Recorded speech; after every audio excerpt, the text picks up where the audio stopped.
20th, 2024, and this is B. Okay, so I'm going to lay that out for you. So if you're lost, if you're stuck, if you're scared, don't want to move forward, afraid to move forward, afraid of failure, here it is. I'm offering you a 12 to 14-week accountability program, and I'm going to help you get funded. Here's how we're going to do it.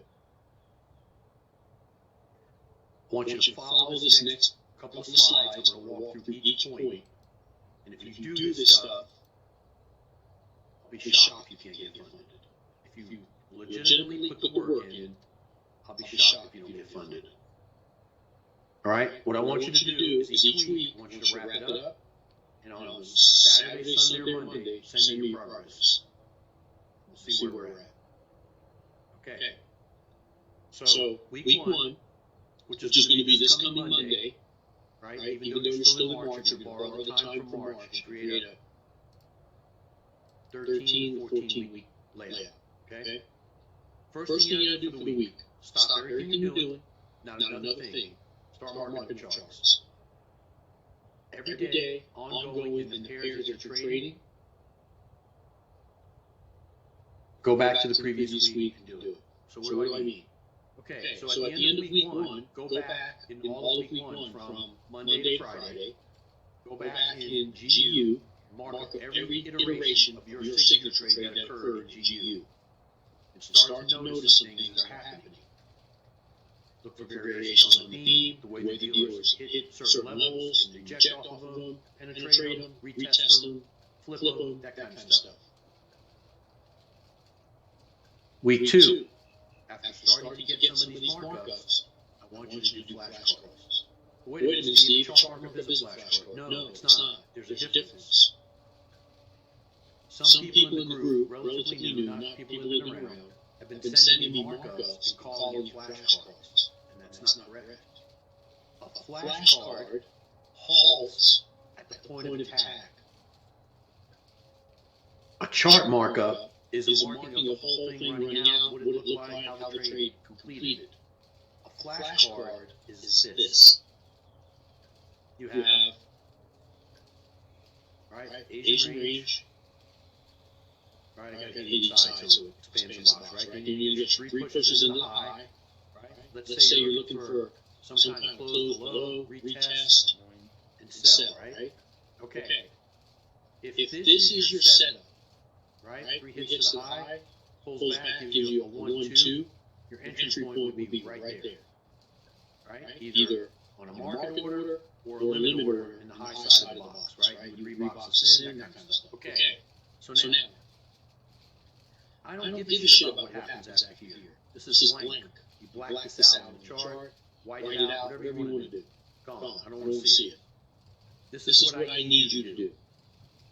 I need you to look at all these pieces right here. I need you to label, okay, 1, 2, 3. Just so happens to be on the blue tracer. So this could be a 21 trade. Let's say yesterday was clean end.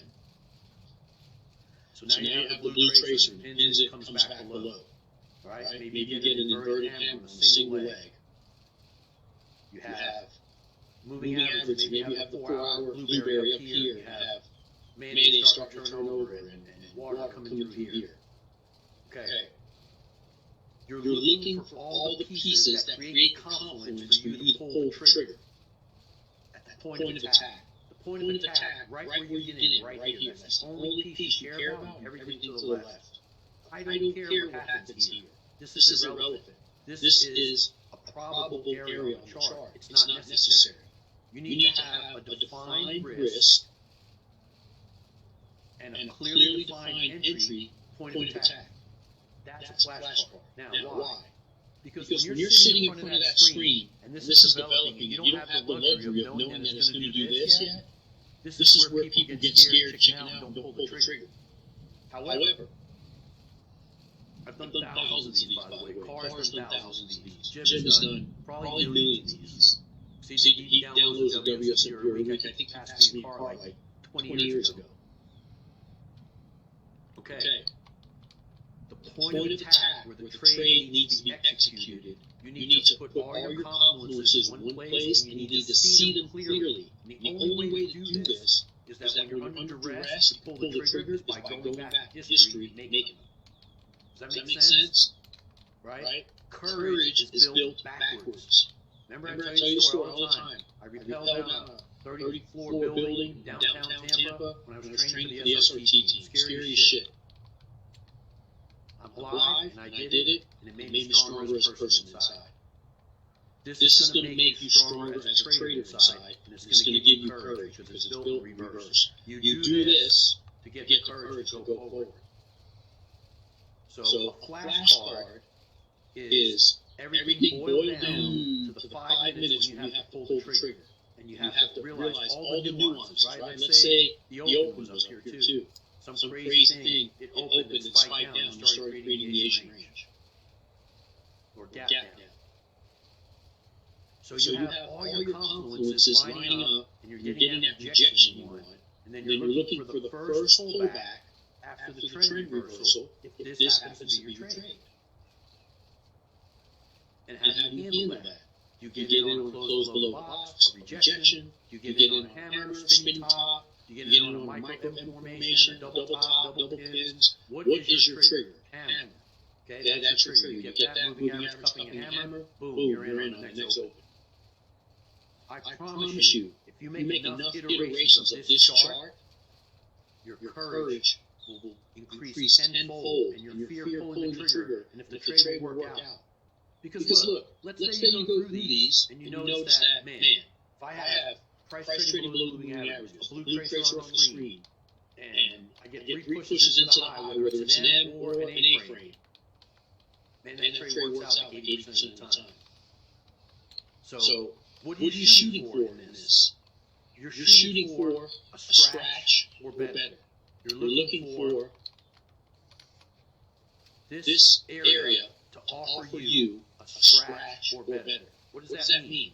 That you can get enough 10, 15, 20 pips to get your stop out in front and let it play out. Once your stop is out in front,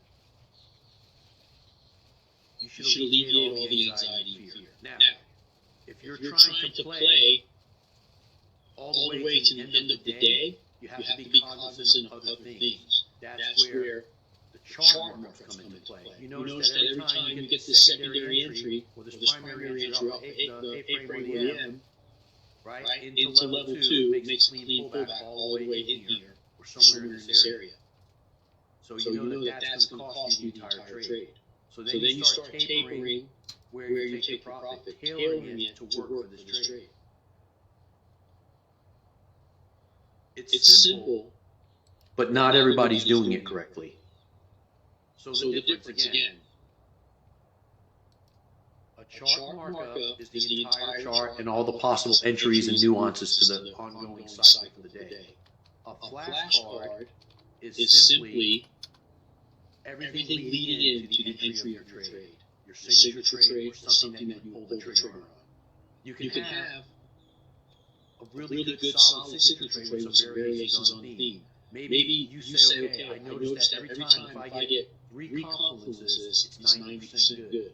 That comes from marking up and going through.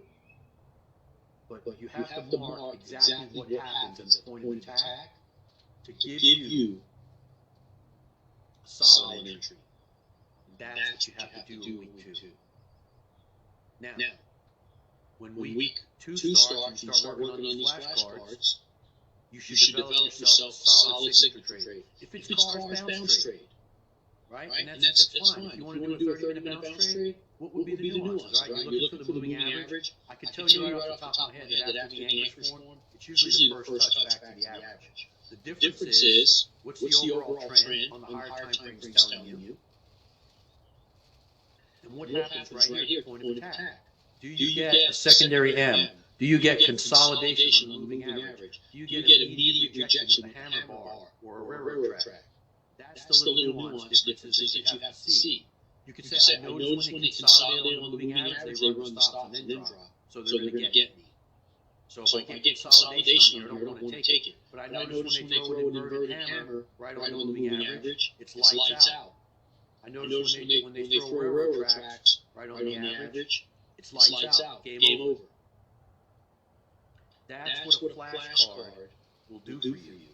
You draw it up, and you stop right here. I don't give a shit what happens after here. This becomes probability. The idea is to pay attention to this and all of this to give you the highest possible outcome or best outcome in that trade. That's how you do that. Marking up a bunch of charts to appease me doesn't appease me. I've looked at probably a million of them.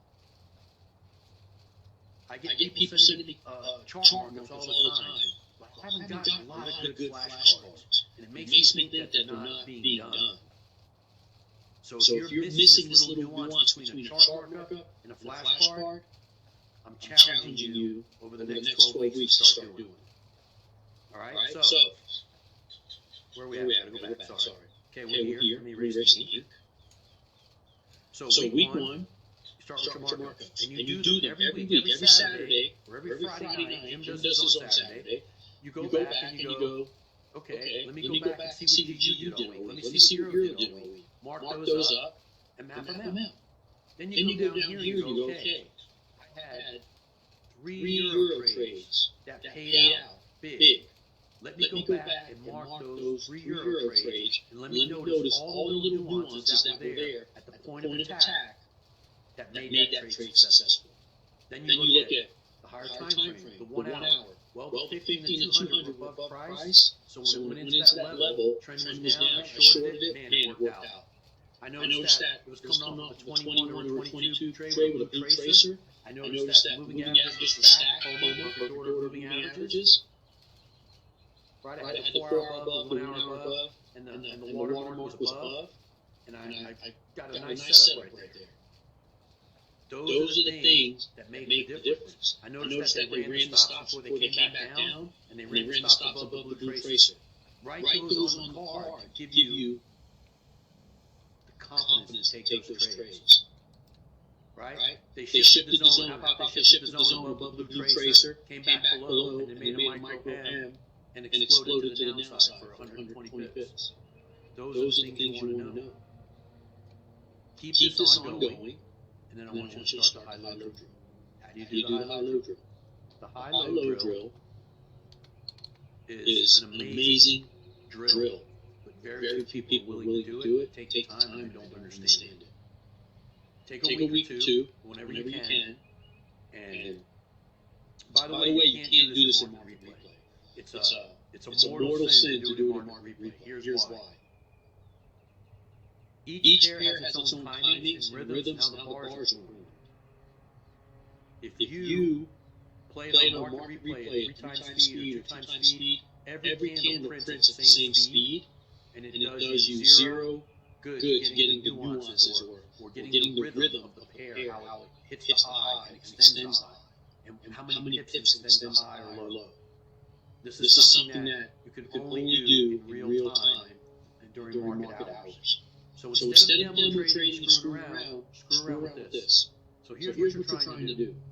You're trying to take the chart, and split it at the high or low of the day. I'll go to the buy side this time. Right? You have your NG side. Excuse my writing, it's not N6. And you have the G side. What is the difference? This is no-go, and this is go. Right? So what has to happen on the no-go side? They got to extend the Asian numbers. They got to give me 3 pushes into the low. They got to form the apex. They got to hit the low again. And they got to give me something to lean on to go long. Okay? So now, start off with as many orders as you need with no stop loss. Open up a $100,000 account, use one lot, and try to deal in here. As many times as it takes. Try to catch the go side. Right? And even in here. Somewhere these orders have to form. Right? Either get them going all the way down, get them close to zero, and don't use the stop. This is the only time I'm ever going to tell you not to use the stop. Try to get the orders on and see if you can get the turn bar somewhere in here. Catch the turn bar and let it run out. Right? Pick a target, maybe back to the top side of Asia. Right? Or maybe the daily open. Somewhere pick a target and see what happens. That's how you do the high low drill properly. You set your idea on what's no-go and what's go. You don't just start selling in here, buying in here. You got to find your spot. And you're looking for the nuances, right? You got 1, 2, 3. 3 pushes into the low of the day. They happen to be resting slightly above yesterday's tracer. That means they got trap line below and they ain't hitting it. Right? So now you get that massive pull off the low, to trap lower level shorts and stop them out. Then they hit it again. But maybe they don't come as far down. They stop. You don't know which type of formation is going to be type 1, type 2, type 3, right? So you start playing it. And you get a feel and a rhythm for euro or pound. And you start feeling how it feels to get in there and deal. And leave some open limits. And then when it turns in your favor, you catch that turn bar, it's amazing. So when you first start out, I want you to use as many orders as it takes. Then I want you to exercise some discipline. You only get 3 shots in the second iteration of this. Then I want you to pare it down to 2 shots. And that, my friend, is where the backup order came from. The backup order came from getting maybe 2 orders off here, and a stop below here, or getting one at the absolute swing low, and in case they run stops on you and spike it, you have a second order down there, about level stop level 20 pips out, 50 pips out. That makes sense? That's how you do the high-low drill. There's videos on it with different sets of rules. I've changed it over the years to make it more productive and manageable for people. This go stuff I invented maybe 5 years ago. But that's what it's supposed to be. Go, no go. You deal on one side of the structure only. You don't just show up and start taking orders. Okay? Alright, I hope that helps. Let me erase this. Okay, next. The following week. Where we at? Keep going away. Okay. High-low drill's done. And by the way, I want you to submit your work to me every Friday or Saturday. Now, you've worked on this stuff. You have an idea what a flashcard looks like, some chart markups, how they pay out, what you kind of start to feel like, stop distances, target distances. Right? You're taking these flashcard trades and you're going for 50 pips every day. I'd like to squeeze 30, 35 out because it takes approximately 1.5 hours to completion. Now you're on something. You've played around with a high-low drill, you're confident of how you want to deal. You're on the go side of the MOW, and you're feeling it, you got nice stuff setting up. Now I want you to take all this information that you put into your brain. I want you to develop a signature trade, a complete set of rule timings, etc. What is timings? I noticed that every session, right after the shadow box, that the trade comes out, hits the high or the low as a second hit, and maybe gives me a little bit of consolidation as an edge wedge type thing, and then breaks out. My favorite. Now you got something. That's your time of day, right? I can tell you that the best time to look for something is from the shadow box into about mid-London. Then I want you to take all this information, and I want you to start a demo.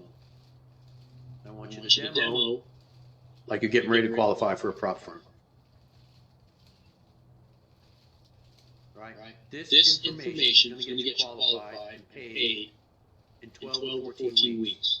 Depending on what prop firm you're at and how disciplined you are with doing the assignments. I would be very shocked if you didn't follow this to the letter and couldn't get qualified. Then we got some other stuff we got to deal with. And you need to talk to them about. Okay. Week 6. You've demoed. EU, GU, GJ, whatever. EU, CAD. I don't care. Just pick something. EU, ES, NQ, crude oil. I don't care. Pick a couple of pairs. Start demoing them. Use all the knowledge from high-low drill, signature trade rule, timings, all this stuff to start coming together. Flashcard markups, right? Flashcard, point of attack. Man, I've seen that 15 times since I started doing flashcards. Every time I saw those setups, I saw hammer, inverted hammer on the moving average in the box, coming off the M formation, high right for the tracer, it went for 50 pips. Now you got something. You got something to sink your teeth into. And I want you to take 30 trades in groups of 10 using the money management spreadsheet. Okay, that's in the forum, it's available. If you don't see it, ask around in the group, somebody will set you up. And if not, my system will get it if no one else answers. All right? Take the money management spreadsheet and plug it in. And this is a big deal. This sheet is a game changer. It's called fractional money management. Okay? So if you're risking 2% on every trade, right? If you're risking 2% on every trade, and you start with 100,000, and you make 5 grand, right? You're at 105,000. Now, the lot size that it recommends for 100K is not the same as 100,000. Because if you don't increase your risk or your lot size to match a 2% risk, right? You have an extra $5,000 to play with now. So you have to bump your lot size up, even if it's by half a lot. The spreadsheet will tell you the fractionals. But when you run 30 trades through the spreadsheet, win, lose, or draw, doesn't matter. You run them through there, and you're going to see the difference of going straight lot size versus going fractional. And this number over here is going to kick this number's ass. And you're going to be blown away by the difference. If you lose, you revert back to the previous size. If you win, you go up half a lot, 3/4 of a lot to equal what it would be if you had 115,000. Because 2% of 115 is a bigger number than 2% of 100. It's just simple math. But the whole business is math. So do something. If you're not using that sheet, you're cheating yourself. All right.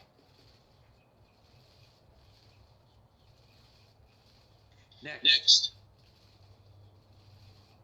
Okay, what do you got so far? You got money management, you're demo trading, you're moving along, you got a signature trade with rules, you understand how to make a markup, a flashcard, you did the high-low drill, you kicked its ass, you're killing it.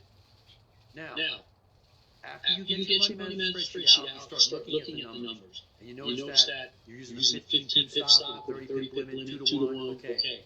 I noticed that I can still get 30, but at my 30 blocks of trade, I went through each block to 10. I noticed that one time I got stopped out clean, it was just wrong. In the next block of 10, I had a couple that went against me a little bit, but they never really went more than 5 or 6 pips against me. I'm making some pretty good entries now. So I could take that 15 pip stop, maybe I could decrease it down to 10 or 7, or maybe 5 plus the spread of pair on trading. That would get me in between 7 and 8. And that would make a huge difference for you in your numbers. If you don't believe me, go back to the money management spreadsheet, change 2% risk at 10 pips versus 2% risk at 5 pips. And see the difference in the front side numbers when you hit them. Now, if you do all this stuff, and you adjust, and you skew the numbers in your favor, right, by adjusting your limits and your stops, right, a simple thing. If you're going 2 to 1, and you can go 2.5 to 1. If you're going 2.5 to 1 and it's 10 pip stop, and you shave it down to 5, you just doubled your lot size for the same risk. Right? The risk will be 2%, but you're risking less pips, and you're either out clean or you nailed it clean. Okay. Now, if your numbers are strong enough, I want you to try to get your stage 1 challenge passed. So qualify or pass the first level challenge. If your numbers are not strong, I want you to go back and continue doing this section of the chart for the next couple of weeks. If you truly put your heart into it and pay attention to what you're marking and what it looks like, and make a legit flashcard and look at it. Listen, man, I used to get those big size index cards, like the little 3x5, maybe these were, 5x7, I don't remember, 5x7 kind of big. You know what I mean? The big index cards. And I used to print the chart. And listen, this one when ink wasn't readily available, like you had no eco tank printers and shit. I spent like $1,000 an ounce for right? It was like liquid gold for printer ink. Didn't matter, man, because I knew where I was going. Invest in the ink and print out these little pieces of paper of the Asian range, what price does when it makes the high or low, and right at the point of attack. And punch a hole in them and put them on a ring. And leave them in your bathroom. I don't know how you guys are, but like we have magazine racks in our bathroom, and You know what I mean? Like hanging out there, like I got nothing else to do. But anyway, you're in there, and you spend a lot of time in there. Pick up those cards and look at them. Commit them to mind and memory, so that when you see that, it becomes second nature. What that is going to do by drilling those into you, it's going to start to alleviate the fears of pulling the trigger, because you've seen that print 100 times, 150 times, 200 times. And here it is presenting itself right in front of you, right at the point of entry. That's how you get qualified. Then I want you to go through your challenge. I think there's a demo phase. Do the demo phase, don't lay out any money, see how you do, track your numbers. If you fail the demo phase, give it another shot. If you don't get past it on a couple of times, get with me. We'll figure out what's going on. You need to send me your block numbers. Obviously, once you pass your money challenge, then I want you to figure out over the next couple weeks how to get paid. Right? I don't know all the nuances to them. Some pay out immediately. Some pay out bi-weekly. Some pay out monthly. Right? I looked up the rules for BTMM. I don't think they're around the U.S. anymore. Not everybody in the groups in the U.S. If you're in the U.S., figure it out. All right, now. How do you have the courage to get where you need to go? Right? I just said it. Do some work, lay that out for you. It has to be mechanical. Something that you can do over and over. And not really think about it. Just do it. That is the things I laid out for you. You don't have to be a rocket scientist to mark up some charts and start looking at setups. You don't have to be a rocket scientist to lay out a set of rules that you can live with and that feel good to you, right? This all ties into the psychology test. What type of trader are you? I know some prop firms offer swing trading accounts. If you're a swing trader, you got no business trading intraday stuff. Take the swing trader challenge and hold the trades a little bit longer. And if you have to be out by 5 p.m., then you start maybe early London or right before the U.S. session at 7, 8 a.m. and you hold it till 4 or 5 o'clock and you get out before the rollover. Before the day tracer hits. That's all. You adjust to their rules. It's their money. You got to play by their rules to get it. But if you qualify for taking a check, you don't have to do it for long. Right back at you, baby. You should be siphoning off money to set up. I'm going to try to call you later today. A reputable broker. We'll talk about that when you get there, man. There's 2 or 3 brokers that I take a bullet for. That's how good they are. And I'll tell you what those are when the time is right. When you have money to deposit and ready, we'll talk about it. All right. Steve, I have problems with psychology. I don't get it. I don't understand. You know what? Handful of people are doing the headbanding. I know it sounds lunatic, crazy, right? But it's not. It works. I've been to hypnosis sessions, and they sucked. Never got anything out of it. Never felt right sharing personal deep, dark thoughts with some woman I met 20 minutes ago and asked me some questions on a piece of paper. Then I'm laying in bed crying about my mother and father, and you know, it just didn't work for me. I couldn't get my head around that. I could never be actually hypnotized. Just one of those people. You know, what is that? I play my cards close to my chest, whatever you want to call it. I grew up Italian, you keep feeling to yourself. In New York, it was very difficult to express yourself in the era I grew up in. Now everybody can say hi to me, start crying and shit. It's just a different way, different time, man. That's okay. Things change. But if you're struggling with psychology, put this headband on and get with me on how to make a mantra for yourself. I've had people in the group that are quietly doing it. They don't want me to mention their names because of this, I guess, the stigma with it. But they write me and tell me stuff like, man, I have no idea why I did this weird thing today that I've never really done. And I was like, well, what was it? I just cleaned up my office, walked in there, cleaned it up. And it wasn't really that dirty, I just straightened it up. Okay, that was on their mantra that they wanted to say. I will clean my office before trading. I will remove the dirty plates. I will reboot my computer. Things that we talk about. If this is the only way I know without getting hypnotized, and listen, if you can get hypnotized, I'm jealous. It's an amazing thing. Just go get hypnotized and have somebody reconnect your brain and get you going in the right direction. But that doesn't work for a lot of people. So the only thing I found that can get through this thick coconut of mine is headbanding. And a lot of people that are doing it. The people in the group, not a lot of people doing it, but the majority of the people that are doing it are starting to see these weird psychological changes. And that's what you need if you're struggling in this department. Right? Talking about getting your flashcards, your point of entry. You talk that shit through the headband. I will execute when the trade presents itself. I will not hesitate because I've seen it 1,000 times play out. You put that into your mantra, and you play it to yourself when your brain is relaxed and it can get in. And that is going to start to make a difference and calm your fears. Right? You have a well thought out plan. Now combine three facets of business. What are the three facets of business? It's trade entry, trade management, and money management. A lot of you are missing trade management and money management. You make good entries.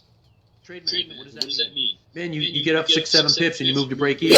You come back one more time because you make a second leg on a microstructure, and you're out. Then you come back 2 hours later, the trade went for 627,000 pips and 50 cents. Right? What happened? Mismanagement. It comes from being afraid, not understanding that you caught the high of the day within the pips, or you caught the apex later, high of the day, right below the block zone, or above the block zone, and it's going to hold.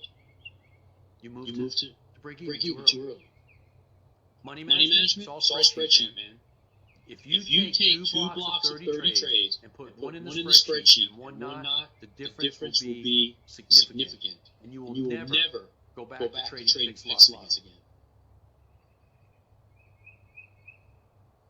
Put aside negative thoughts and fears by replacing them with powerful actions. I just gave you 12 weeks of powerful actions. How do you start? Jim Rohn, you begin with the end in mind. The hell's that mean, Steve? Courage is built backwards. Your trading life is built backwards. What's the end in mind? 14 weeks from Monday. You're going to pull out a check from a prop firm. I don't care if it's $5, $5,000, $50,000. That's the goal. You're going to pull a check out of a prop firm 14 weeks from Monday. How am I going to do that? You're going to follow that 12-week plan, and you're going to deconstruct some math. Right? The whole business is math. So let's do some. All right. This is I think FTMO. I don't know if it's your rules. I know they're not in the US anymore, but I just found the rules online. Just talking. Okay. Let's say you're going to qualify for a $500,000 account. You need to see what the cost of each one of these accounts are. The more money, the better. Unless money makes you nervous, then start with a 50K or what's the smallest, 25? I don't know. Start with a small number if it makes you nervous. But I think you're wasting your time on anything less than 100. Because a little bit more money is going to give you a little bit higher draws. All right, 10% gain, 10% max draw, 5% daily draw. What does that mean? Okay, you can't lose more than $10,000 before you hit more than $10,000. Right? You need to hit 10 grand before you lose 10 grand. Fair enough. With a max daily loss of 5,000. I can tell you right now, if you get close to 5% draw, they're going to bump you over. You're at 49.97, they're going to bump you over and make you lose 5,100. So stay away from that number. 4 days minimum and 30 days max, right? It takes 30 days to qualify. You can qualify in 4 days. I can tell you right now, this ain't gonna fly. You ain't gonna make 7,500 a day in 4 trades. You can do it, but it's stupid, and you're gonna get smacked. If you scam the system, or I don't know what the right word is, try to fix it to where you can get out. And there's ways to do it. I'm sure you guys heard about earn one, burn one. If you do some shit like this, you'll get qualified, but you ain't gonna get a check. That's not what I want you to do here. I want you to trade so you could last in the business since 1999. I want you to learn how to trade, that when I'm gone, you can come by and drop some flowers on my stone and say, son of a gun, man, I followed this 12-week plan, and I've been taking checks ever since. All right, listen, I'm getting old, man. I'm approaching 60. You guys know that. My father didn't make it much past 63 and a half or some shit like that, and he died. My mother was very sick most of her life. She passed away young ages. So I'm doing everything I can, right? I'm working out, taking care of my body, trying to eat organic, all that bullshit, following Gary Brecka. Doesn't matter, man. My genetics are my genetics, and what's going to happen to me is going to happen. Maybe I could cheat it and live a little bit longer, but it doesn't look good for me. I've never been this worried about it because I'm getting closer every day, you know. But I'm telling you right now, life is short. The older I get, the shorter it seems. I don't even know how I got here, to be honest with you. Just woke up one day and I was 58. All right, listen. Use the 30 days. Use the full 30 days. Break the math down over 30 days. Don't break it down over 4 days. You're going to drive yourself crazy. And you're not going to qualify. What does it do? It gives you a chance to lower the numbers and relieve some pressure. It gives you an opportunity to trade calm and to have recovery days.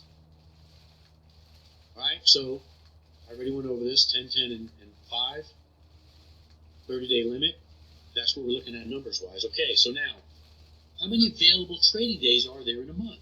Well, we know non-farm's a killer. It makes London consolidate most of the time, and it destroys the U.S. session. So you got about 19 sessions. Now, there's 3 sessions a day. So there's 38 usable sessions. You can't trade all 3 sessions. Who are you kidding? You're going to be dead. You can join me. Listen. You got between 19 and 38 sessions. For the exercise, I made it 20 sessions. But maybe you got 25, 27. Maybe like you're off during the week and you want to trade Asia and London, or you want to trade London and stay up for U.S., or you want to trade Asia, go to bed, and get up and trade U.S., you can get a couple sessions out of there if you need them. Why am I telling you about multiple sessions? Because the highest opportunities come in the end of Asia, start of London, and beginning of U.S., right? You can basically take, right, the Asian range. You might get something from here to here between that and London. Then London starts. You got about a 4-hour window in here when trade's set up. Then you take a break. And then you got about a 4-hour window in here. And if you want to trade London, take a break and then come back between noon, maybe 11 to 1, and look for the U.S. reversal as an end-of-day trade. That'd be okay too. Right? Usually when London goes offline, right, and the clock changes, you got to do the math. When London goes offline, you get a nice pop or reversal. That's a trade. We used to call it afternoon delight, but we don't talk about it much anymore, but it's there. Okay, makes sense? Find your opportunity. But if you treat this like a business and show up for these work hours and do the right things during those hours, instead of playing on your phone, playing on IG, looking at who DM'd you or who slid into your DMs, screw all that shit. Put your phone down. Get rid of it. Focus on your job for the next 12 weeks and get yourself paid. All right, now, we got our sessions figured out. We're going to do 20 sessions. What is your daily profit target? Minimum's 10,000 divided by 20 days. It's $500 a day. Can you net out $500 a day over 20 sessions? Okay, well, it's kind of low. So let's say the target's 1,000. Right? So now we're going to target $1,000. Hit rate is 70%. In 10 days, you'll earn $7,000. In 20 days, you'll earn $14,000. You'll be 4K over, but this 4K cushion allows for some drawdown. If you're trading 2R to make $1,000, then your max stop loss a day is 500. Take 3 trades, max is $1,500 loss. You kill it right there. If you're 2 and 1 and you want to take another stab at it after 3 trades, then you go 1 more. Maybe that will offset this, and you'll end up with 3 out of 4 or 3 out of 4 trades for the day, and you'll be up big. You have to work this out what works for you. But the biggest problem is that when you're in trouble, you don't end it. Right? How many losses can you sustain if going bust? Before you go bust and get kicked out of the challenge. Right? 500 divided by 5,000 equals 10. You can take 10 losses in a row within the same day to violate the daily draw. If you do that, shame on you, man. You're just throwing money at these guys. The prop firms, you're throwing your fees at them. Shame on you. I recommend not going past 3 losses. If you take 3 trades and you get boom, boom, boom, back-to-back-to-back losses, you need to stand down. Halt trading for the day and come back tomorrow, which is the hardest thing to do. Why? Because you can't go to bed a loser. what will your family think if you lost 3 trades? And you're losing it. You're not. You haven't lost. You won. If you stop at 3, you won. Why? Because you didn't blow your challenge money. Your account is not destroyed at 1,500 draw. You can come out of that. Right?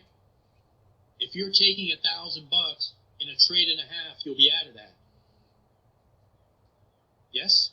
And you'll be plus 500. If you come out with 2R and you're down 1.5, you'll be plus half R, right? Plus 0.5R. And then your next trade's a winner, you're out. And you're back on your way. What happens when you do this shit is you're being short-sighted. It's a 30-day challenge. You got to use discipline and self-control to hit the numbers. Oh, you can't go to bed with 3 losses at minus 1,500 or minus 2K? Can't go to bed like that? Shame on you. What are you trying to prove? Stopping avoids you getting into the section of the chart where the trade opportunity starts to degrade. I call it trade degradation. Nobody talks about this because they don't know what the hell they're talking about. This is my shit, okay? From the start of London to the shadow box going into the U.S. session, the highest opportunity starts here, and it slowly diminishes as the session goes on. Then it stops here, and the curve starts over again. The highest opportunity is on the ORT for the U.S. session, the opening range trade. 9:30, they come out of the gate, and they start swinging both ways, hitting the stops, confusing people. Then they settle down, and then you can get a trade by 10 o'clock. Sometimes leading into the ORT, you can get something 8:30.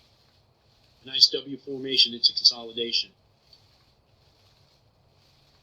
Okay? Trade degradation is real. What does it mean?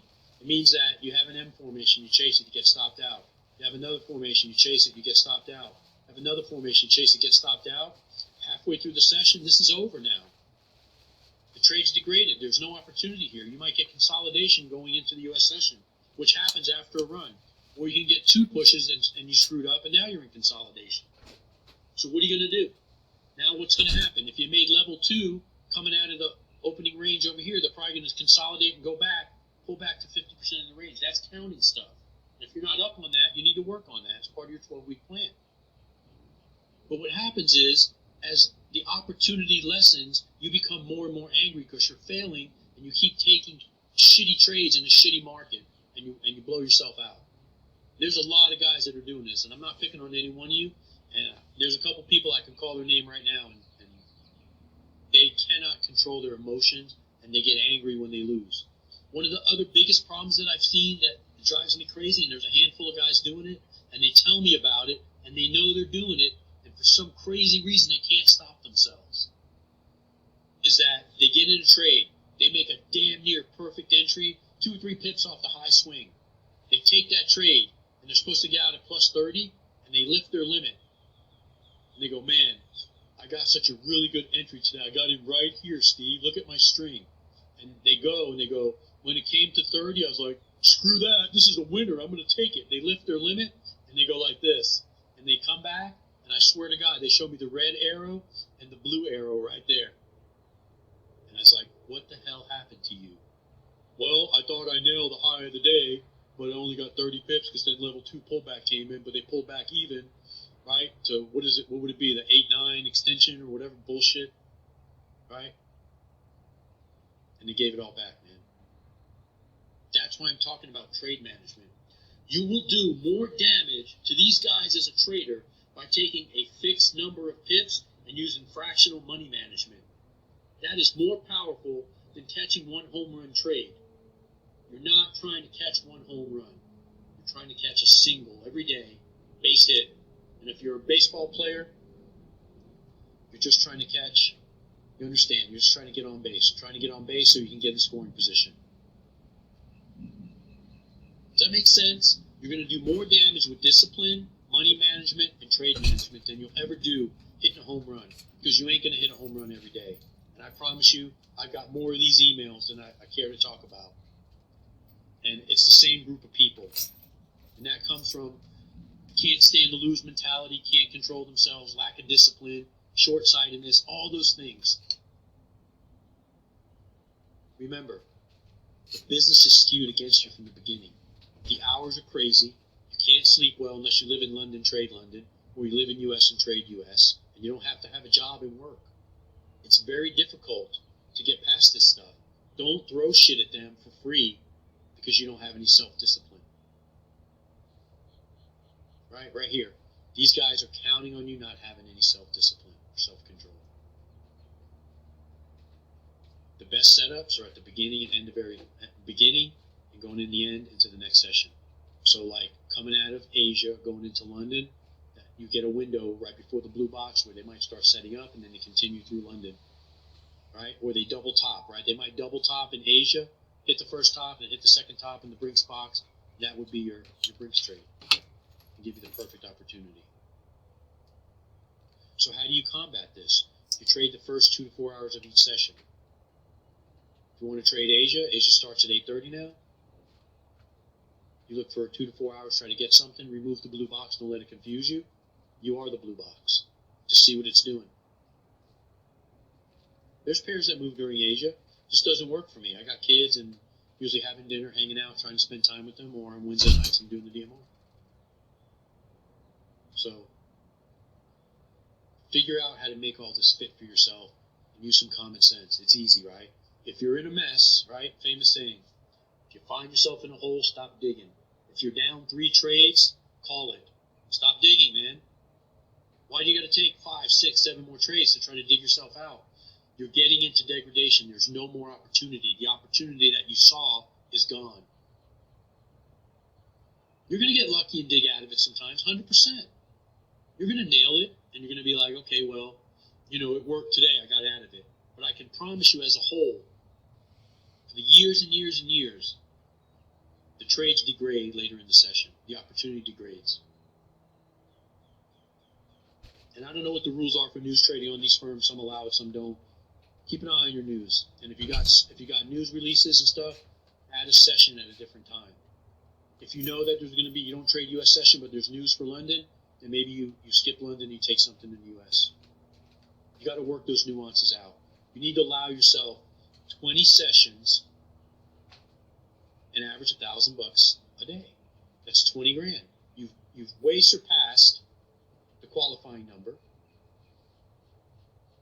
And then you could look forward to a $20,000 check the next time you do it.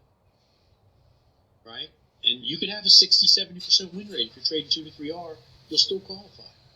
That's what you have to figure out for yourself. You got to figure out how to get that done. All right, listen. It's almost an hour, 51 minutes. I'm going to end it here. I have some chart markups and stuff, but I'll get to those next week, man. So here's what I want from you. I want some love. Send me your homework. Send me your markups. And tell me if you're in or out on this deal for the next 12 weeks. I don't care if it's one person joins me. Says, hey, Steve, you know what? I'm tired of screwing around. Been here a while. I'm going to do it. All right. Then it's me and you, brother. We're going to hang. Or sister. We're going to hang. Send me your stuff. I'll help you improve. And I want you to show me that check.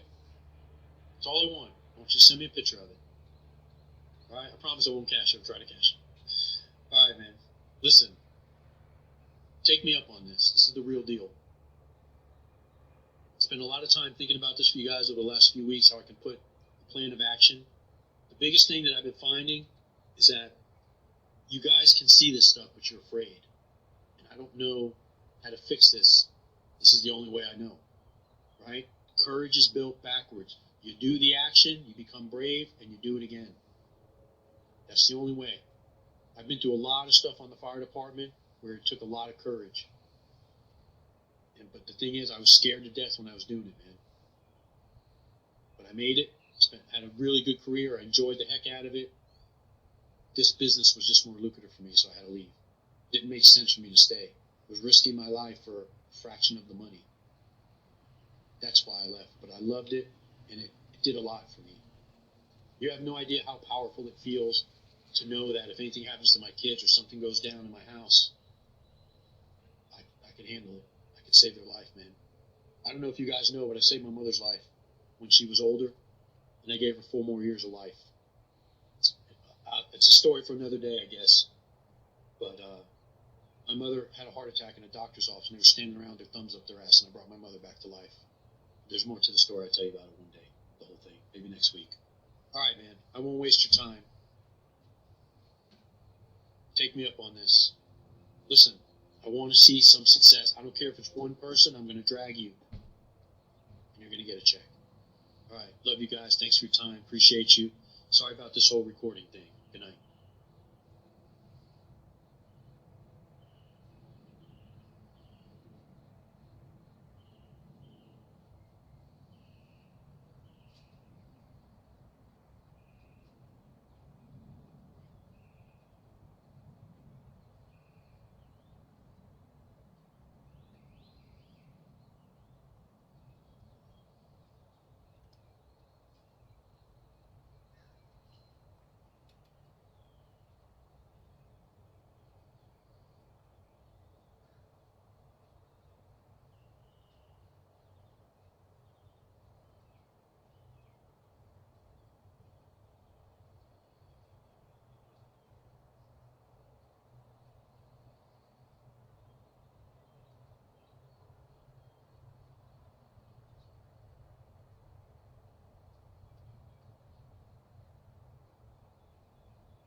I didn't even realize I got paid on Friday.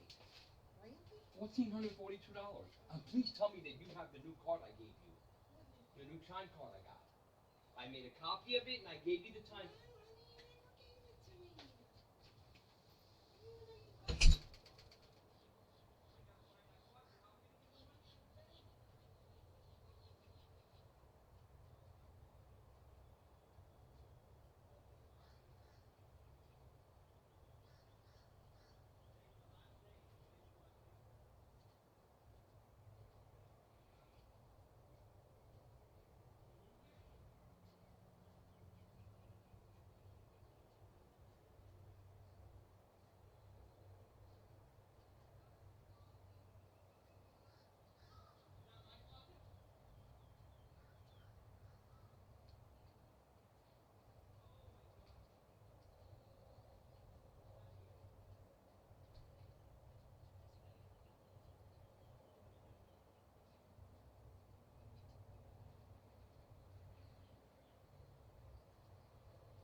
about that card? Suck later.